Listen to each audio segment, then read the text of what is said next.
Hello guys, welcome to our channel. இன்றைக்கி என்ன வீடியோனா, சிம்பிளாக ஒரு தேங்காய் துவையல் தான் எப்படி செய்யுதுன்னு பார்த்துடலாம். நான் அரை மூடி தேங்காய் திருவி வச்சுருக்கேன், ஒரு கொத்து கருவேப்பிலை, 1.5 டேபிள் ஸ்பூன் உளுத்தம் பருப்பு, கொஞ்சம் புளி, 3 வரமிளகா காரத்துக்கு ஏற்ப எப்படி செய்யுதுன்னு பார்த்துடலாம் வாங்க.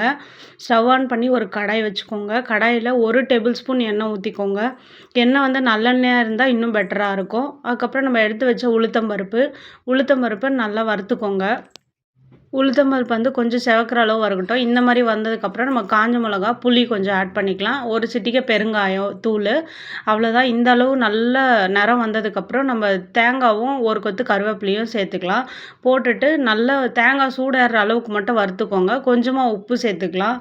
இதுக்கு வந்து உப்பு மீடியமாகவே இருந்தால் போதும். நம்ம பார்த்துட்டு கூட அரைக்கும் போது சேர்த்துக்கலாம். அதனால நான் கொஞ்சமாக சேர்த்துக்கிறேன்.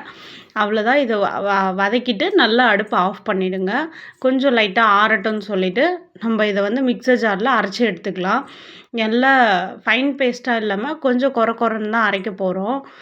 இந்த டைமில் கொஞ்சமாக தண்ணியும் உப்பும் சேர்த்து நம்ம அரைச்சிக்கலாம். உப்பு உங்களுக்கு பார்த்துட்டு எப்படி இருக்குன்றதுக்கு ஏற்ற மாதிரி அரைச்சி எடுத்துக்கோங்க. ரொம்ப தண்ணி சேர்க்காதீங்க. இது நல்லா கெட்டியான பதத்துக்கு, அதனால் கொஞ்சம் கொஞ்சமாக தண்ணி ஊற்றி அரைச்சிக்கோங்க. அரைச்சி எடுத்துக்கோங்க. ரொம்ப நைஸாக அரைக்காதீங்க. நீங்கள் இந்த தேங்காய் துவையல் செஞ்சுருக்கீங்களா? உங்களுக்கு பிடிக்குமா? அப்படின்றத சொல்லுங்கள். இந்த பதத்துக்கு அரைச்சி எடுத்துக்கோங்க. அவ்வளோதான், நம்மளோட தேங்காய் துவையல் வந்து ரெடி.